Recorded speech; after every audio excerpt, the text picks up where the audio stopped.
Good day, boxing fans. I'm here at the Hotbox Gym in Joburg, and behind me, I'm not sure if you know Batman, but we're going to have a chat now. So if you're interested in that, stick around.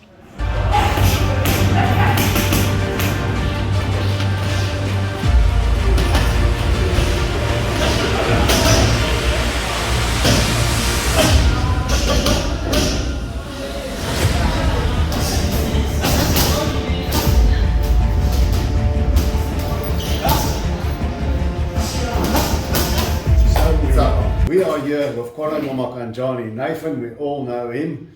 He's the #1 trainer in South Africa. There are some that will argue, but that's why we're here. We sometimes like to argue in boxing. Colin, how's it going? Yeah, great. It's great to be in your presence, and thanks for coming out.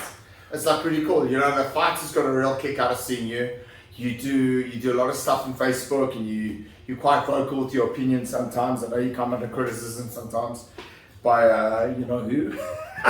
But it's great, it's nice, it's great for the fighters to see you in the gym as well, so thanks for coming here. It's great to be here, thanks for having me, and it's much easier to take those verbal punches than the punches in the ring. Looks like you got a thick skin. Moisturize your skin. I'd rather get punched by them with their words than get punched by Eda, you know? So, yes, and you saw sparring today, she looked nice and sharp. She started training camp. Her weight's coming down nicely, and I'm looking very forward to her return. She's vacated her IBF Continental 140-pound championship. We're now moving her to 147. I think she's going to be fast and stronger, and hit a little harder at that limit at welterweight. And then I've obviously informed the IBF, and obviously I actually need to contact BSA and say that we're vacating SA title as well. But looking forward to her next fight. If we look at somebody like Eda, now that we're starting with her, she spars with men here in the Hotbox Gym. I saw it for myself. Yes. She holds her own. With Eda, what is her plan now? Who is she fighting? Yeah, that's a good question. So funny enough, 3 weeks ago, Matchroom contacted me and they wanted to put her in with Chantal Cameron before they got the call to fight Katie Taylor. The problem that I had with that contest, and you can't turn down a world title shot, right? Yes. The problem was I just didn't think it'd be, I couldn't squeeze her down to 140 anymore.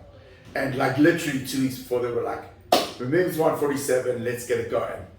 And I had to turn down that opportunity. And obviously I don't think it would have come to fruition because Cameron's now fighting Katie Taylor, so that wouldn't have happened. The thing with women's boxing, if you look at the UK, Europe, even to an extent in America, it's booming. And it's easier to win a world title in the female game than it is in the male game because the talent pool is not that deep. But we have really excellent fighters: Katie Taylor, Amanda Serrano, Clarissa Shields. Sorry, I realized I didn't answer your question. So the plan is for her to fight as welterweight, getting in contention, and I really am going to press hard for her to fight for a legitimate world championship in her career. Because she's only had how many fights so far? Seven fights, yeah. Right? And you can go that fast in the female game. Yes. But really, she's somebody you want to see fight 4 times a year. Yes, but given the market share in South Africa, it's not easy. I mean, like most fighters in South Africa are going to fight 4 times a year. Male fights. They don't. Some are very, very lucky.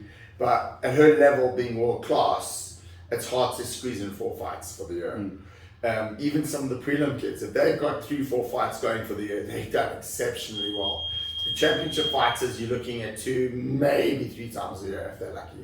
Talking about championships, your world champion Sivanati Nonchinga, the special one, there's plans in place for his mandatory. You're going to try and bring it to East London? Yeah, when you say plans in place, I mean, we're still busy negotiating that. It's obviously it's a little tricky because we're dealing now with the mandatory position. So there's a lot of negotiating that's like happening literally as we speak. I haven't checked my emails today, but I think when I do, I'm sure I've got a pile of emails pertaining to this contest that I need to get through. I would love the fight to be in East London. I'm pressing hard for that. Remember, South Africa hasn't had a legitimate world title fight since March 2016 when Heki lost to Baron Haas for the WBA Super 105-pound minimum weight championship. And if you think about it, like, why? Like what the fuck's going on here? Like, we really I really think South Africa wants and deserves a legitimate world title, and I want to really bring it home to East London. That's what I'm working really hard on. No guarantees. I'm hopefully going to get this over the line, but that's obviously what we're working hard towards. And then the little big daddy of the gym, Becky Butler, of course. Yeah. He's going to have an interim fight before. So we're looking at doing an interim fight, provided, depending on the date given to us by broadcast, is enough time for him to regroup, obviously rest, and then get ready for the winner of Gonzalez Raji, July, August. So just depending on the broadcast time and dates, so that the one option is to obviously give him a non-title and keep him busy, which I really want. But if not, we'll have to keep him on ice for, depending on the scheduling, we'll have to keep him on ice till July, August in Japan of that winner of that contest. Moving down the list, and then we have Lerato Dlamini. Yeah, I thought he had a great fight against Dickens. I mean, in my opinion, is I thought he could have edged it, but I understand. I was like, that kind of environment, it's never going to be easy. But a good fight. I mean, all three scores were 7-5 against us, so which indicates to me it was a very close contest. And I think he stepped up, proved that he's world class, proved that he can fight and operate at world level. But he came up short, and it's not the end of the world. So I'm going to bring him back. I don't want to say when or how when, but it's going to be relatively soon. And I still think get him back into contention and let him fight for another major fight again. And then, of course, Lodumo Lamati. Yes, I represent him with Boxing 5. Yeah, we've also moved him up to 126 now. There's a big announcement coming up in the next few weeks with regards to Lodumo. Secured, it's been signed, it's been sealed. I can't talk too much about it, but it's a massive step up and opportunity for Lodumo. And if he wins, or when he wins rather, the world, like, he's literally going to be in line to fight for like a major world title. And we had a lot of big names sparring here today in the gym, also popping in the former IBF strawweight world champion DJ Creel. He's not strawweight at the moment. He's now a super middleweight. So he's going for a Caleb Plant Benavides winner. Yeah, but he beats both. So seriously, what fight is DJ going to go at? So his last fight was at catchweight. This next fight will be at flyweight. And depending on how he cuts and how he looks in that contest, and obviously it's still to be TBA, which means to be announced in terms of opponents. But we're looking at importing an international fighter for him. Depending how he looks at 112, we might keep him on 112. If not, we might even bring him back down to 108. Let's just see how it goes. But his next fight will definitely be at flyweight, where I'm not doing any more catchweights. Just touching quickly on another fighter, Simpi, where Kongto, chain reaction, didn't go well this last fight. He was stopped. Is he still going to continue fighting, or is it? He's been in the gym. He's been popping in and out. We still need to sit down and have a chat. Don't know where he's at right now, but he has been training. So yeah, I mean, let me sit down with him and see where he wants to go. You know. And you've got a partnership now. Larry Weinstein was in the gym earlier. Boxing 5. Boxing 5. Tell us about Boxing 5 and how it ties up with your operation. There's three of us. It's myself, Riaz from Brawl Gear, and Larry. We all have like our own like departments of what we need to do within the promotional group. Obviously, boxing's my thing, and I'm the one who puts puts all the fights together. I'm thinking this is how we can move this guy. You know, let's use this guy. This is the fight that we should be craving. You know, so it's like that. And then Riaz obviously is a great coordinator. He's got the event from Boyston's Chess Club. And Larry's like the business guy behind everything. So we all sit down collectively, the three of us, and we say, this is what I think we should do. Our show should tell a story. Last week's Friday night fight was sensational. I mean, it was packed to the room. Great, hot, pulsating action. And there were some really standout performances. Ishmael Cardi was 5-0 now, don't forget him. So there were some really exciting fights that happened Friday night for Boxing 5. Very excited about this new venture. So I think we've got the right formula. I think we've got the right talent of soccer fights as well. And I think with us being progressively out there, there's going to be more talent that's going to come reaching out to us. So I'm looking very forward to the future. And like we've got another 3 or 4 shows minimum that we're going to be promoting this year for Boxing 5, including 1 or 2 big events. So I'm just very excited about it. It's like, for me, it's like, it's got my juices flowing. So Boxing 5 at this moment is more sort of a development tournament format? It's getting beyond that we've got now? some high-level fighters, Okay. as Ludmila Marty's been. So he's also going to be in a card now? Sikun Lokotoli, who's number 12 in Sikun Lokotoli, WBO, as a super flyweight. Yes. He's the WBO global champion. So it's not just development. Okay, Friday night's fights for the year, which was the first tournament for the year for Gauteng, was predominantly development. Our next show is not going to be development. Okay. The show after the next show will be development. So we're going to get a good balance in for boxing. And you're going to go with a Boyson's venue? For the development shows, I mean, we've got such a great formula. It's just, and it works, you know. And it was just such a great crowd. It was a boxing crowd. And that's what we want to do. We want to appeal to the boxing people to come back to the sport. Because a lot of these shows don't cater for that. And now for us who's not in Joburg, somebody like me who flies in and out, where can we watch it? So we've got an exclusive partnership with production company Vision View. They do all our boxing, so you can stream it for free. Do you have people who can stream it for free? Yeah, I mean, our last show is you could stream it for free, and it's just a great model that we're working on.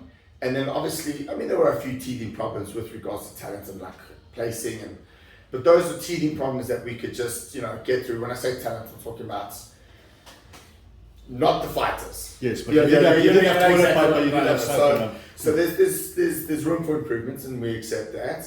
But we're just going to keep getting better and stronger, and we're going to keep, we're going to keep flying. We really are going to fly. And I love Riaz and Larry. They're just great human beings, and their word is their honor. But it's Boxing 5, so that's number 1, 2, and 3. Who's 4 and 5? Sorry, say that again? It's Boxing 5, so it's you, it's Riaz, it's Larry. No, so it'll be, that's a good question. You should be Boxing 3. No, it's a good question. Boxing, no, Who's boxing number 4 3, and no, 5? but boxing 5, actually, now that I think about it, was Larry was into horses, and has got the pick 6 or something. Okay. And he wanted to do boxing 5, or like 5 picks. And that's where the name boxing 5 came on. But it's also quite cool to do, boxing 5. So that could be like a logo, like, hey, what's up? It's a good logo. 5 looks better than 3. It sounds better. So that's actually where the name originated from. And then Larry revived the promotion towards the end of last year. And he was like, do you want to come on board? I was like, cool. So and we all have our place. And I just love it. That's a cool name too, Boxing 5. Boxing 5. But Boxing 3, okay. We'll give that some thought. We'll get that sorted out. There's still 2 vacancies in Boxing 5. Perhaps your wife wants to come in. You don't know. You never know. But your daughter is growing up fast. You never know. But anyway, we always chat a lot about boxing, you and I, and let's just touch on about a few things on the international scene. We've talked about it. Maybe the viewers are interested there in the comment sections. Tyson Fury, Alexander Usyk, if it does in fact happen, how do you see that fight going? I don't think it's going to be a great fight. I think Fury wins, but it's going to be a very, very sloppy fight. I can see the one thing Fury does that AJ doesn't, he uses his weight exceptionally well. I see Usyk having success to a point, maybe scoring, but then getting close, and then Fury kind of leaning on him and just showing his physical dominance in the fights. I also think that Fury's got a very underrated quick jab from a very unorthodox position, and I think that's going to be very troublesome for Usyk. I see Usyk losing this fight in points in a horrible fight. Okay, and then there's a great fight that is in fact... Or maybe even getting stopped second half of the fight. Okay, yeah, he's got a big size discrepancy. Yeah, it's the size I think factor pound is a for big... pound Usyk is better than Fury, but the big... Technically, I did the one, like I said, I think the one thing Fury does know how to do is use his size, which AJ doesn't. We talked about Tim Tszyu. We were both impressed about how he did against Tony Harrison. So now he's in line to fight Jamal Charlo once Charlo's injury is healed. You say he's a live dog against Jamal Charlo. Live dog. The one thing, I was one of the few guys I know you took to win. I did as well. I thought he'd stop Harrison after 6 rounds. I thought the first 3-4 rounds would be tricky. But if you look at Tszyu and how they've brought him along, he's making small incremental improvements to his game. And he's just getting better and better, like small little steps. And I thought that he would be too much for Harrison. And I think he's got a real shot against Charlo. Real shot. I don't know if that chance and that shot's big enough for him to win. but he's got a real good chance. I'm probably going to think about this close to the fight when it happens, but I think he's a live fighter in this fight. Last fight, I'm a big Naoya Inoue fan. I think he's my favorite fighter to watch. I know you're a big fan too. Massive. He's once again stepping up to junior featherweight. He's taking on Stephen Fulton for 2 belts. You think he's going to have that same devastation in a higher weight division So against a guy like Fulton? That's the question, right? So when he stepped up to 115 at bantam, right? Sorry, 118 to bantam. Like, I heard rumors from my friends in Japan that he was bombing guys, like literally in the gym, like hitting harder than ever before. And we could see that he carried the weight and the power up with him to 118. 122 it's not as probably glamorous as the 126 division. But the thing against Fulton is he's a real slick boxer, right? And you got the feeling that Monster, if he's going to lose, it'd be to someone who can take a good shot, who can box up the back foot and counterpunch effectively. Fulton's that guy, right? Fulton, we've seen, he's that guy, right? It's a very competitive fight. So the question is, can he carry his power? And if he can he land on a guy like Fulton flush enough and long enough to cause damage?